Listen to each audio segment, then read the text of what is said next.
কি চাইছেন আপনারা, কি জন্য আজ পথে নেমেছেন? আজকে আমাদের যে পথে নামার যে কারণ সেটি তো সবাই জানি, যে পশ্চিমবঙ্গ না, ভারত না, শুধু সারা বিশ্বে এখন আমাদের দাবি চলছে যে আমরা বিচার চাই, আমরা বিচার চাই, বিচার চাই। কারণ এই যে চলছে আমাদের রাজ্যে রাজ্যে আশেপাশে, সেগুলো শুধু একটা বিক্ষিপ্ত ঘটনা তাই নয়। আমাদের বাঙালির আইডল যিনি বলেছেন কথাটা, আমরা ধিক্কার জানাই, প্রচন্ড ধিক্কার জানাই। একটা বিক্ষিপ্ত ঘটনা হতে পারে না, এটা একটা সিস্টেমেটিক ফল্ট। এটা একটা সিস্টেমেটিক ফল্ট বলে এটা সম্ভব, কারণ একটা সিস্টেম যখন এরকম হয়ে যায়, তখন আমাদের এখানে এত বড় মাপের একজন, মানে এত নিঃশংস ভাবে এটা হয়। তাছাড়া বিক্ষিপ্ত ঘটনা কম বয়সে হয় বা বেশি বয়সে, সেটা আলাদা ব্যাপার। তাই আমরা এর বিচার চাই, আমরা সিস্টেমের পরিবর্তন চাই। আমরা এই সিস্টেমের মধ্যে যে আমরা বিভিন্ন ভাবে যে বঞ্চিত হচ্ছি, আজকে তিলোত্তমা এরকম হলো, আগে অভয় হয়েছে, আরো কতজনের হয়েছে, আরো হবে। সিস্টেম পরিবর্তন না হলে কোনোদিন সম্ভব নয়।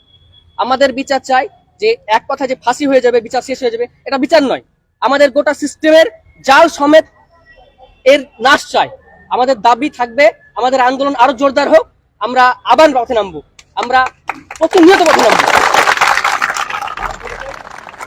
আমার নাম খালিদ হাসান সুজন।